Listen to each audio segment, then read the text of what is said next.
L'école d'horticulture et de paysage de Roville-aux-Chênes n'est pas seulement un lieu de formation, c'est aussi un site de recherche qui héberge l'association Est Horticole, association qui regroupe des professionnels des régions Grand Est et Bourgogne-Franche-Comté et qui teste des solutions de culture durable. Horticulteurs, pépiniéristes ou responsables d'espaces verts de collectivités ont participé ce jeudi à une journée de présentation de produits et process innovants, comme cette tour conçue par une entreprise locale pour de la culture en ultraponie.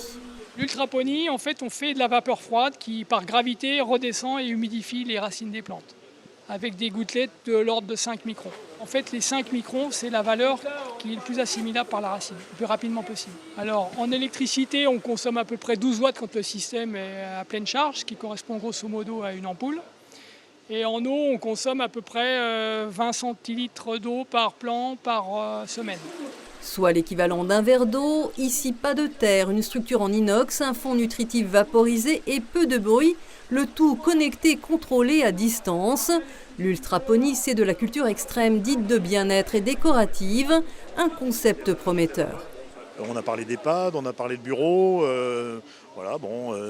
Finalement, l'idée, c'est de mettre des végétaux, en plus avec l'effet positif du végétal, puisque ça nous reconnecte à la nature, même si la nature est un peu loin, mais néanmoins. Ça nous reconnecte aussi, il y a l'idée quand même d'amener un peu de fraîcheur, un petit pôle de fraîcheur. On parle beaucoup aujourd'hui de planter des végétaux en ville, et dans les bureaux, c'est ça.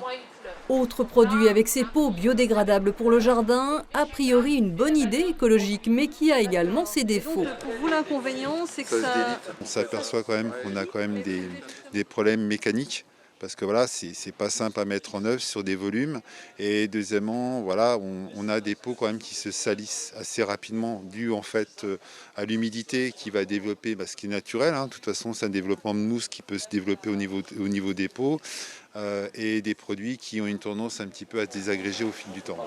Une journée où l'on aura également parlé de la valorisation en horticulture des sous-produits de l'élevage d'insectes pour les substrats, mais toutes ces solutions doivent prouver leur faisabilité technique et commerciale. Tout changement n'est pas facile, je dirais, même dans la vie de tous les jours, changer ses habitudes, c'est jamais facile. Surtout quand on y ajoute un point économique. Je veux dire, il ne faut pas que le choix soit mauvais et mette après en danger économiquement l'entreprise. Donc j'ai des collègues qui tournent en entreprise et qui vont sur site analyser avec les chefs d'entreprise ce qui ne va pas et trouver des pistes d'amélioration. Pépiniéristes et horticulteurs sont conscients des attentes sociétales, des nécessaires économies d'eau et d'énergie, mais il faudra aussi beaucoup de pédagogie et l'adhésion des consommateurs à ces produits et cultures innovants.